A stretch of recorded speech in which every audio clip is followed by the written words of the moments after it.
Hello friends, this is Pankaj and you're watching Investing with Pankaj. Colgate, हम में से शायद ही कोई ऐसा हो जिसने कोलगेट को ब्रश करने के लिए कभी इस्तेमाल न किया। Colgate is a company which is for a very long time I used to think that it's an Indian company. It is so entrenched in Indian market. It's actually a multinational. And Colgate का toothpaste market में या oral care market में एक dominant market share है।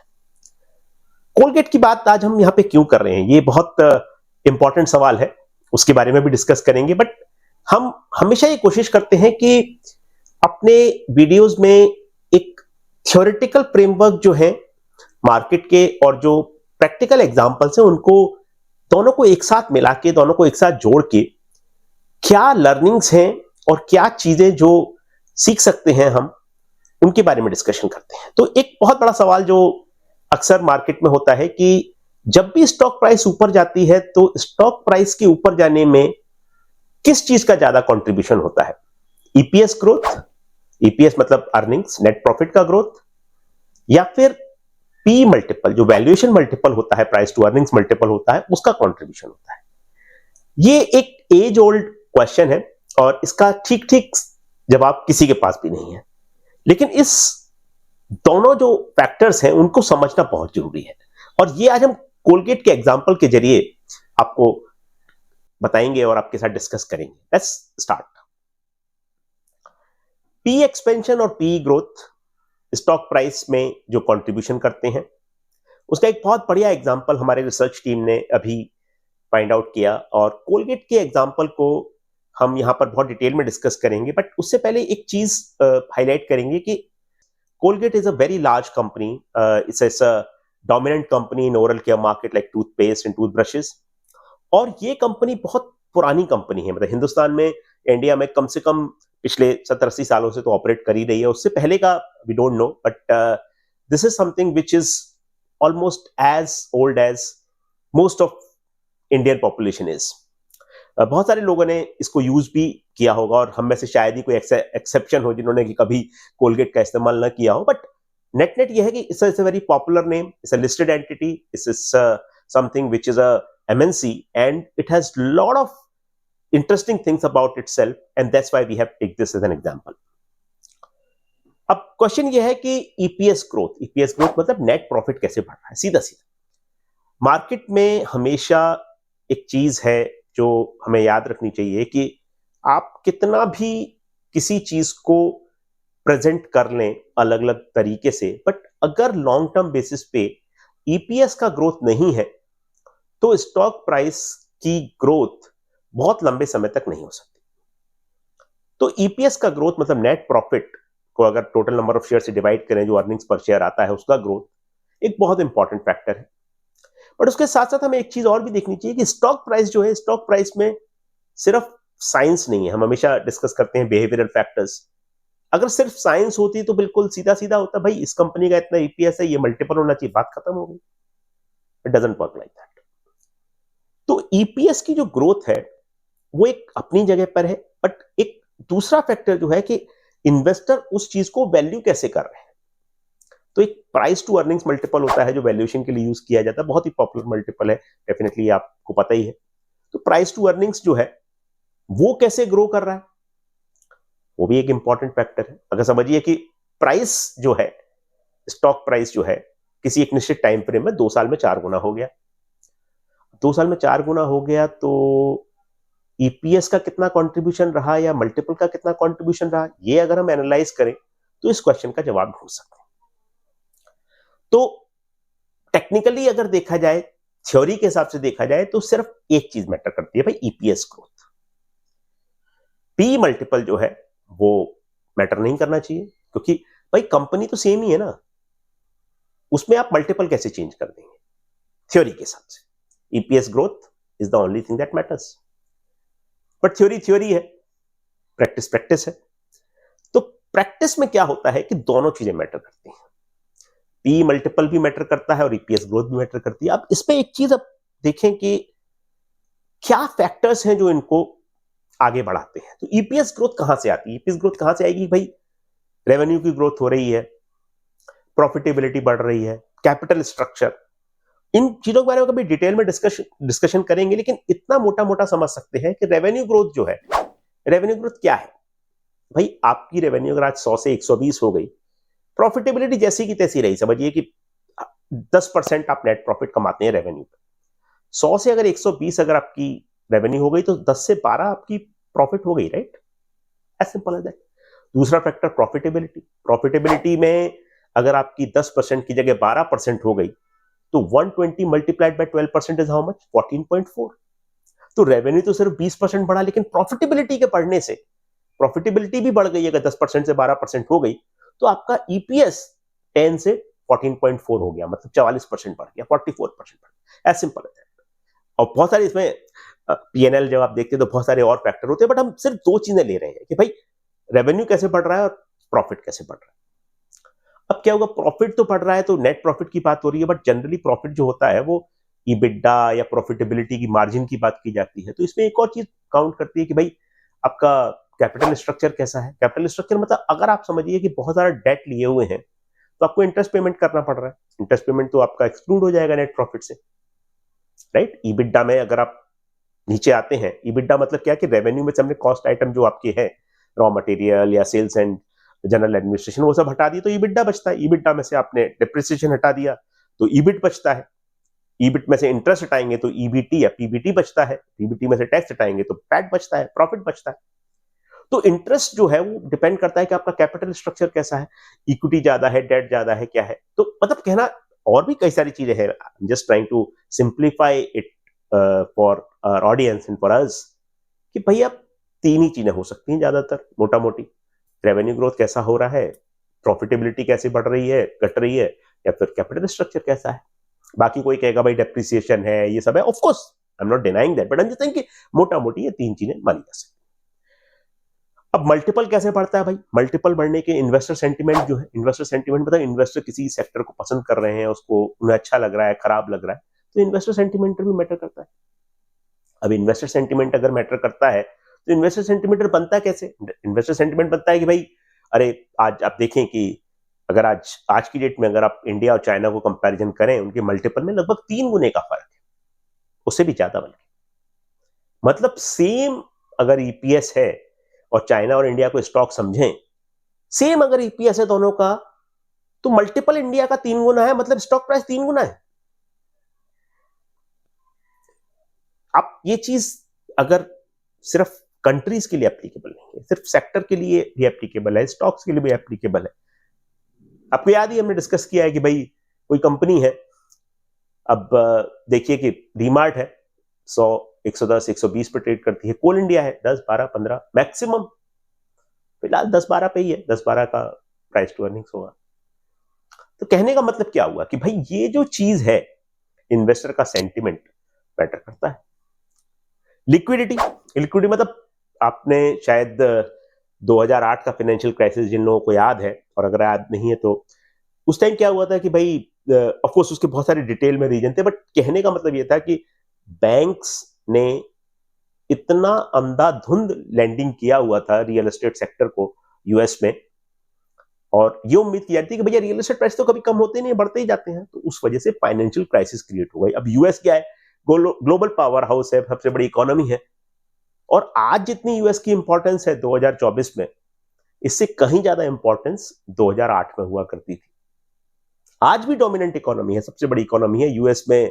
अगर हम हमेशा fade की बात करते हैं, रेट कट की बात करते हैं, तो यूएस की इंपॉर्टेंस है, लेकिन आज जो इंपॉर्टेंस है उससे कहीं ज्यादा इंपॉर्टेंस 2008 में थी। तो फाइनेंशियल क्राइसिस जब आई, तो फाइनेंशियल क्राइसिस के टाइम उसके रिस्पॉन्स में फेड ने, मतलब जो आरबीआई है उनका, उन्होंने लिक्विडिटी बढ़ाई। मतलब सिंपल भाषा में नोट छापे और बांटे। अब नोट छापे और बांटे मतलब लिक्विडिटी अगर आई तो जाएगी कहां? कहीं ना कहीं तो इन्वेस्ट होगी ना। तो लिक्विडिटी होने से मार्केट में अगेन प्राइसेस बढ़ते हैं, एसेट सेम है। अब मार्केट, अब देखिए, आप इसको सिंपल भाषा में अगर देखें कि आप अगर मार्केट जाते हैं किसी दिन, अपने अगर like if you go for vegetable buying, किसी दिन अगर समझिए कि टमाटर कम आ रहा है, तो टमाटर कम आ रहा है तो उस दिन टमाटर का भाव ज्यादा होगा। टमाटर ज्यादा आ जाएगा तो टमाटर का भाव कम होगा। क्यों? बायर तो लगभग उतने ही है ना। और ये जो चीजें हैं कि भाई लिक्विडिटी मतलब क्या, लिक्विडिटी मतलब लोगों के पास ज्यादा पैसे, तो टमाटर अगर सेम है तो लिक्विडिटी की वजह से उसका प्राइस बढ़ जाएगा। यही चीज 2008 में हुई थी, और अभी कोविड का रिस्पॉन्स भी यही था 2020 में, जब फेड ने रेट कट किए और पैसा बांटना शुरू किया। तो कहने का मतलब ये लिक्विडिटी है, इन्वेस्टर सेंटिमेंट है, कोई सेक्टर कैसा कर रहा है। अभी फिलहाल यहाँ पे इंडिया में आप एग्जांपल देखिए, डिफेंस का सेक्टर है या पीएसयू बैंक्स हैं, पीएसयू बैंक्स के बारे में बात की है, डिफेंस के बारे में बात की है। ये सेक्टर बड़े फ्लेवर में है भाई, लोग बड़ा पसंद कर रहे हैं इन्वेस्टर इन्हें। तो कहने का मतलब ये है कि कुछ एक, अब सिर्फ मैं ये नहीं कह रहा हूँ कि यही फैक्टर्स है, बट ये मोटा मोटी ये बकेट्स हैं कि भाई जब आपकी प्रॉफिटेबिलिटी बढ़े, रेवेन्यू बढ़े या कैपिटल स्ट्रक्चर में बदलाव हो तो आपके ईपीएस पे इंपैक्ट आ रहा है एक तरफ। दूसरी तरफ अगर आपकी लिक्विडिटी बढ़ती है, सेक्टर फ्लेवर में होता है या इन्वेस्टर सेंटिमेंट पॉजिटिव होता है, उस सबसे आपका अंतर पड़ता है प्राइस टू अर्निंग मल्टीपल पे। अब ये दो चीजें हैं, हम ये तो हुआ थ्योरेटिकल फ्रेमवर्क कि भाई क्या सीखे हम कि भाई दोनों चीजें मैटर करती हैं, अर्निंग्स ग्रोथ भी और मल्टीपल भी। अब इसको प्रैक्टिकली करके देखते हैं कि प्रैक्टिकली ये कैसा दिखता है। तो एक एग्जांपल यहां पे ले रहे हैं कोलगेट पामोलिव। कोलगेट पामोलिव एक एमएनसी है, मल्टीनेशनल कॉर्पोरेशन है, और I would say that it has like one of the offices in Manhattan, and it's a pretty impressive office, and New York, Manhattan New York में। और ये बहुत समय तक हम में से काफी लोग समझते हैं या समझते थे, at least I am talking about myself, that it's an Indian company, and we used to think that Colgate is like it's an Indian brand, it's an Indian company. It has been there for many decades. It's a dominant company in oral care. तो पहली बात तो क्या है कि कुछ समय से, पिछले कुछ टाइम से ईपीएस नहीं बढ़ रहा था। मैं साल भर से पहले की बात कर रहा हूँ, ईपीएस नहीं बढ़ रहा था इस कंपनी का। स्टेडी बिजनेस है, एमएनसी है, वो सब बात सही है, कॉर्पोरेट गवर्नेंस का कोई इशू नहीं है। और एफएमसीजी सेक्टर जो है उसकी तुलना में थोड़ा सा डिफरेंट कर रहा था। ये हम बात करेंगे, हम चार्ट दिखाएंगे आपको ये, लेकिन मोटा मोटी ये बड़ा इंटरेस्टिंग एग्जांपल हमारी रिसर्च टीम को लगा, तो उन्होंने इस चीज को पिक किया। और एक जो हम आपसे पहले भी कहे कि जो हम थ्योरेटिकल फ्रेमवर्क को प्रैक्टिस के साथ या फिर एग्जांपल के साथ मिलाने की कोशिश कर रहे हैं ताकि वो कॉन्सेप्ट ठीक से समझ में आए, तो इसलिए कोलगेट हमने चुना। अब कोलगेट पामोलिव जो है वो, इसमें आप देखें ये चार्ट जो आपको दिख रहा है ना, ये चार्ट हमने यहां पर दिखाया है कि एक आपको फ्रेमवर्क यहां पे दिख रहे हैं कि पूरा पिछले 25 साल का चार्ट है, 30 साल का चार्ट है, और पिछले 30 साल के चार्ट में आपको दो जगह प्राइस पॉइंट दिखाया है। आप एक प्राइस पॉइंट देखिए जो जुलाई 1995 का है, 166 रुपए, 166 रुपए आपको दिख रहा है लेफ्ट हैंड साइड चार्ट में, 166 rupees on 14th of July 1995।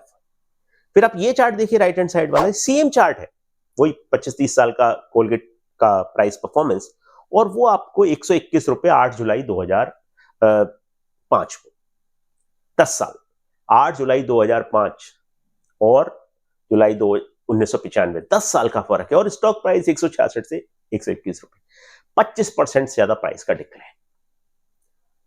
Of course in between बहुत सारे फैक्टर्स थे, उनको हम दरकिनार करने, लेकिन हम ये सिर्फ ये बता रहे हैं कि देखिए मार्केट में ये सोचना कि हर साल 20% मार्केट ऊपर चले जाता है, स्टॉक प्राइस 50% ऊपर चला जाता है, वो सोच सही नहीं है। 10 साल में पैसा बना नहीं, पैसा उल्टा चला गया।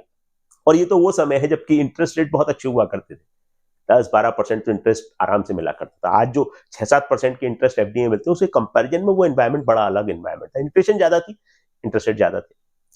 अब फिर देखिए कि ये तो हमने देख लिया कि भाई एक बड़ा 30 साल का टाइम फ्रेम, लेकिन उसके बाद अगर हम देख रहे हैं कि भाई क्या हुआ पिछले 5 साल में, पिछले 5 साल में अगर आप देखें, ये स्टॉक प्राइस जो है वो लगभग करीबन आप देखेंगे कि 1100, 1200, 1300 के आसपास से लेके आज 3600 के आसपास आ गया है, 3 गुने से थोड़ा कम। 166% जो दिखा रहा है, 186% सॉरी, वो दिखा रहा है, मतलब कि लगभग 3 गुना हो गया। फिर आप देखिए ये 5 साल का ही चार्ट है, वो हमने पहला जो चार्ट दिखाया था वो पूरा पिछले 30 साल का चार्ट था, ये 5 साल का ही चार्ट है दोनों। लेफ्ट हैंड साइड में आपको दिखाया है कि भाई 5 साल पहले क्या प्राइस थी, और ये जो दिखाया है भाई साल भर पहले लगभग जून 2023 में क्या प्राइस थी। जून 2023 में वही 1600 के आसपास। तो ये आप देखिए 186% up in 5 years. And in this case, in the matter of just 1 year and 3 months, the stock is up almost close to 120-130%. तो जितना भी पूरा रिटर्न है पिछले 5 साल का, वो सब पिछले सवा साल में आया है ज्यादातर। देखा ना आपने कि 1200 से 1300 से ये प्राइस कहां पे आया है।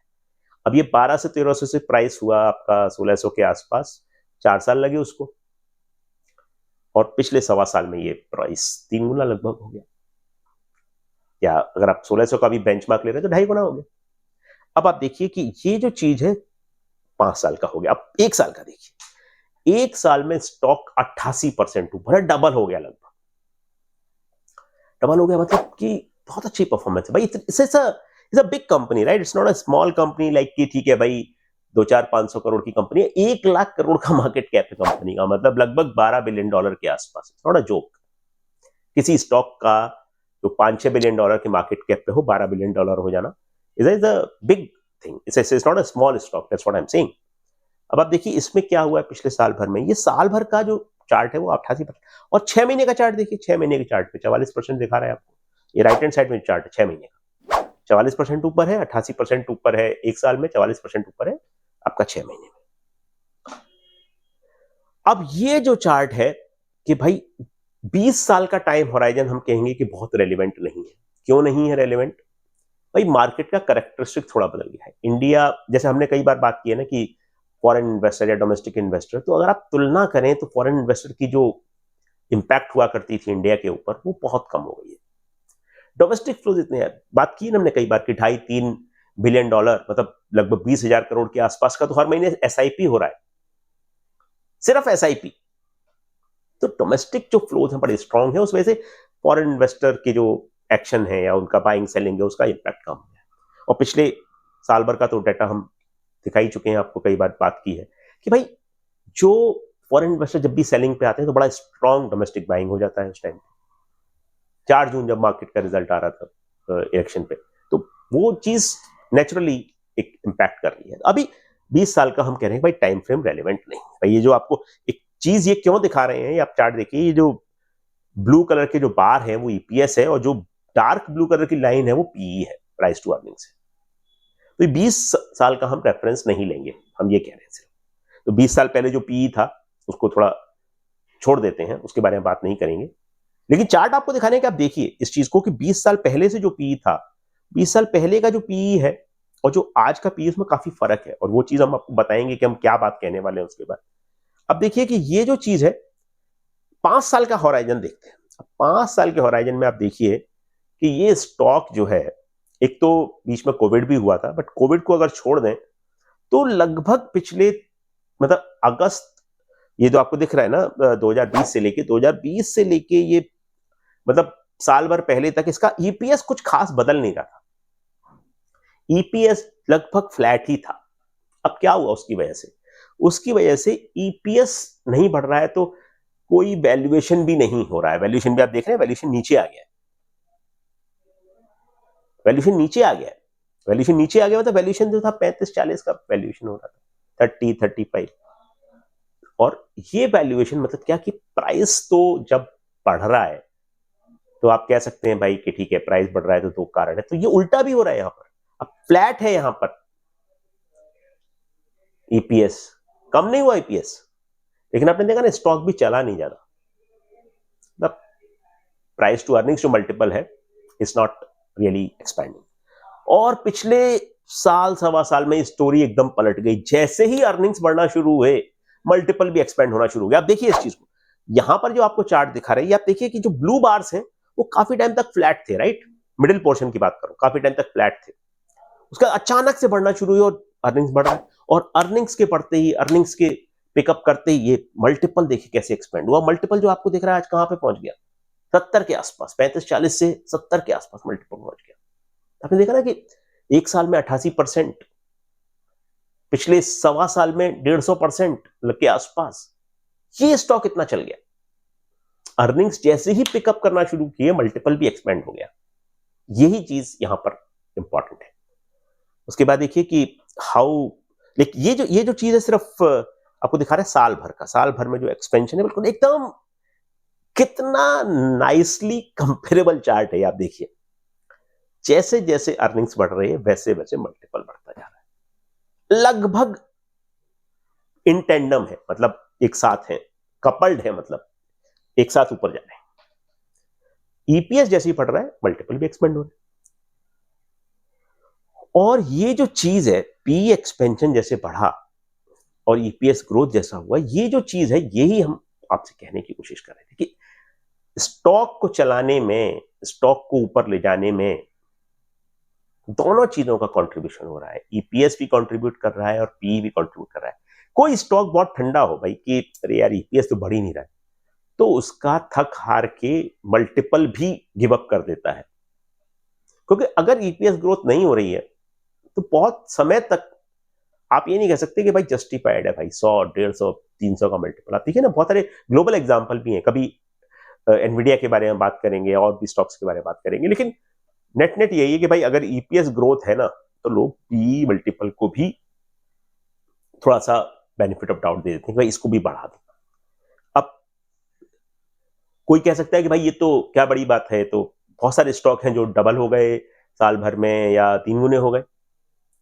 बट यहां पे बहुत जरूरी है कि आप इस सेक्टर को कंपैरिजन करें। एफएमसीजी स्टॉक्स जो हैं, ये निफ्टी का एफएमसीजी इंडेक्स है, और कोलगेट को कंपैरिजन करें। ये जो ब्लू लाइन है वो कोलगेट है और जो रेड लाइन है वो निफ्टी एफएमसीजी। ये पिछले साल भर में क्या हुआ, एज वी सॉ राइट, 88% ऊपर है, मतलब लगभग 90% के आसपास ऊपर है, लगभग दुगना है। कोलगेट डबल हो गया है और एफएमसीजी 23% से रहा। और 23% में से भी आप देखेंगे पिछले महीने 2 महीने का खेल ज्यादा है। ये पिछले 2-3 महीने में, मतलब ये एफएमसीजी इंडेक्स ये कभी कवर करेंगे इस चीज के बारे में। लेकिन कहने का मतलब ये है कि जो अगर कोई ये बोलता है भाई कोई बहुत बड़ी बात नहीं है, डबल हो गया होगा स्टॉक, बट इस सेक्टर में जहां पर के मामला बहुत ठंडा पड़ा हुआ है, उधर किसी स्टॉक का डबल हो जाना is a very commendable performance, is a very important, very noticeable thing. उसके बाद फिर पी एक्सपेंशन होता कैसे है भाई, ये भी थोड़ा बात करते हैं उस बारे में। मार्केट हमेशा क्या होता है कि जो हिस्ट्री है उसको भूल जाता है। आपने पिछले मैच में सेंचुरी बनाई है या 0 पे आउट हुए भूल जाइए, आप करने क्या वाले। हमने अपने जो पिछला वीडियो था उसमें भी आपको शायद बात की थी कि भाई मार्केट हमेशा फॉरवर्ड लुकिंग होता है। मार्केट बताइए आई आप करने क्या वाले हैं आगे। रिजल्ट खराब आया अच्छा है मैटर नहीं करता, रिलेटिवली स्पीकिंग, कंपेरेबली स्पीकिंग कैसा है, वही चीज है कि मार्केट अगले 12-18 महीने में क्या करने वाला है। तो एक फॉरवर्ड मल्टीपल होता है, फॉरवर्ड मल्टीपल माने कि आज जो प्राइस है राइट, वो आप देख रहे हैं कि भाई 12 महीने पीछे क्या अर्निंग आने वाली है। ट्रेलिंग मल्टीपल और फॉरवर्ड मल्टीपल, मतलब कि जो ईपीएस आ गई वो ईपीएस आ गई समझिए 10 रुपया, प्राइस है 100 रुपया, तो क्या मल्टीपल हो गया 10x, 100 रुपीज डिवाइड बाय 10। और भैया ये बहुत ग्रोथ वाली कंपनी है, अगले साल भर में बहुत ग्रो करने वाली है और इसका ईपीएस बढ़ के 15 हो जाने वाला है। तो 15 देखेगा मार्केट, 15 देखेगा मार्केट, मतलब 100 by 15 is around 6x, 6.7x. What we are saying here is that market will always look at the forward earnings, and that's why multiple will look कि अरे भाई मल्टीपल बढ़ गया राइट, क्योंकि मार्केट का वो अर्निंग्स, अगर मार्केट अगर आज सोच रहा है कि भाई अर्निंग 50% बढ़ जाएंगी तो ऑटोमेटिकली मल्टीपल को 1.5 गुना दिखने में प्रॉब्लम नहीं है। That is what is happening. Recency bias एक बहुत बड़ा रोल प्ले करती है। अरे भाई स्टॉक चल रहा है, अर्निंग्स आ रहे हैं बॉस, आएंगे और भी आएंगे। किसी स्टॉक में जो टिपिंग पॉइंट होता है, टिपिंग पॉइंट मतलब कि आपने देखा ना कि पिछले 3-4 साल के टाइम फ्रेम में पहला जो पार्ट है लगभग 3 साल का वो फ्लैट है कोलगेट का, और उसके अचानक से अर्निंग्स बढ़े। वो टिपिंग पॉइंट था कि ऊपर चले गए अर्निंग्स, तो वो क्या हुआ, रीसेंसी बायस होती है। बे यार ठंडी पड़ी हुई कंपनी कुछ नहीं करने वाली, जैसे ही कंपनी ने कुछ पिकअप चालू किया अर्निंग बढ़ने चालू, अरे बॉस चल रही है अब तो और चलेगी।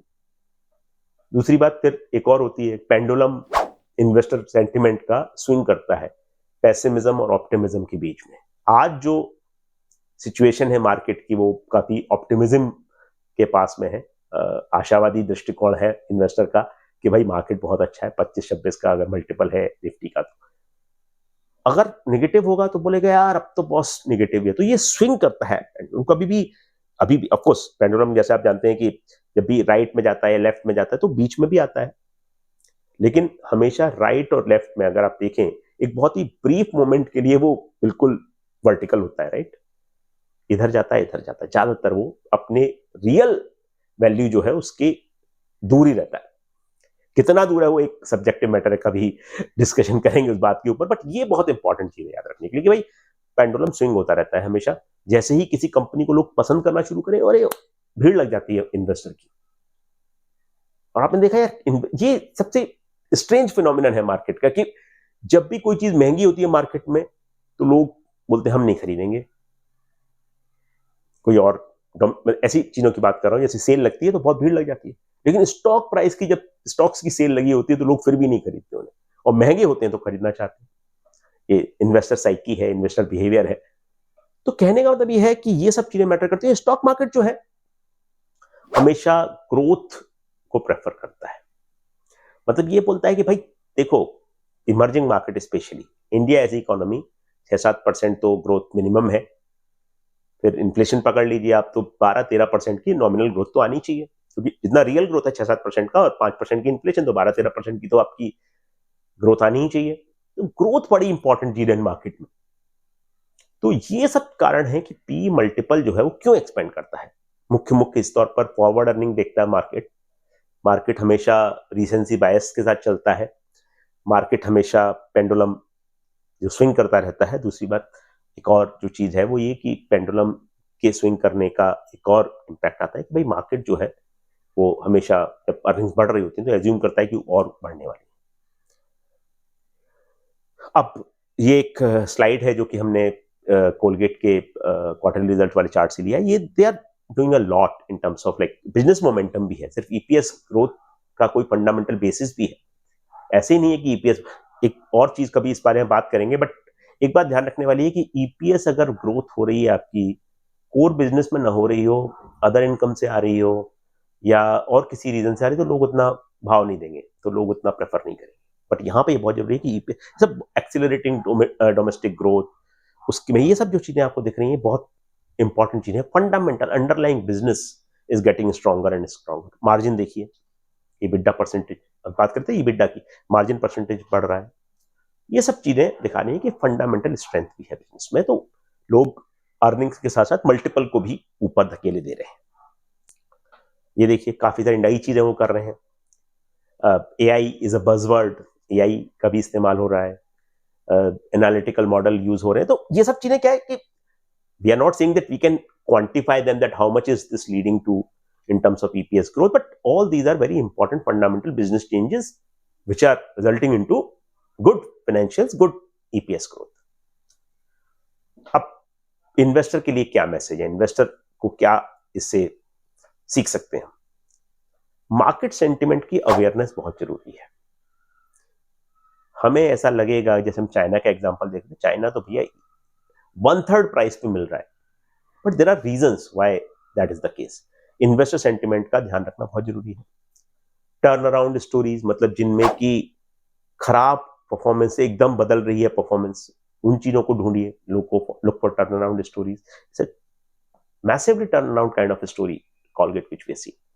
ईपीएस ग्रोथ सिर्फ काफी नहीं है, और नेक्स्ट अपॉर्चुनिटी जो है वो हमेशा, हमने सेक्टर रोटेशन की बात हमेशा की है, राइट? नेक्स्ट अपॉर्चुनिटी जो है आपको स्कैन करनी पड़ेगी तब आप, और कैसे वो इस चीज का एडवांटेज उठाते हैं? Governance focus. गवर्नेंस बहुत ध्यान देने वाली चीज है।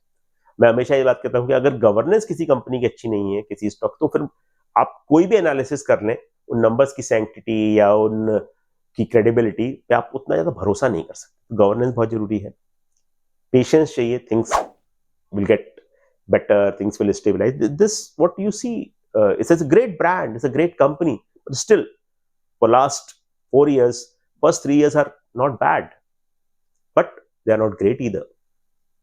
Earnings are kind of flat, and then suddenly the shift comes.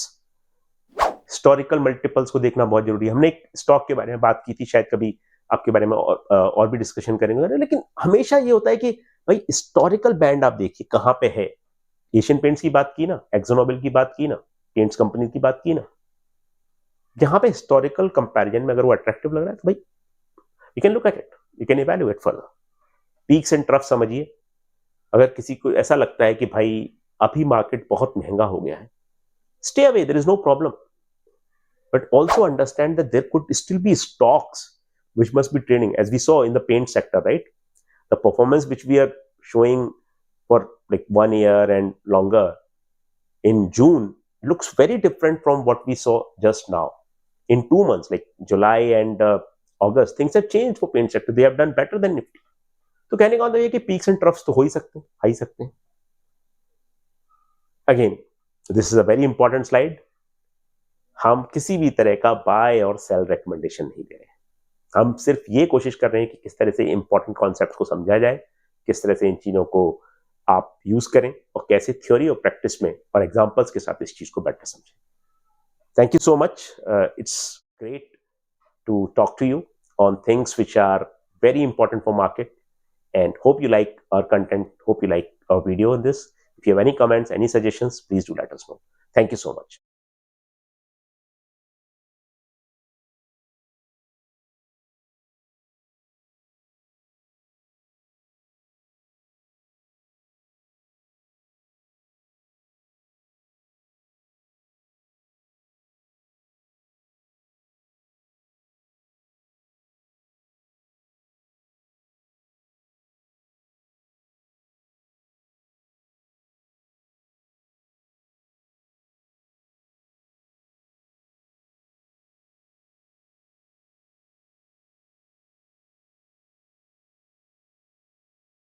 ये जो एग्जाम्पल है again, it's a very good example because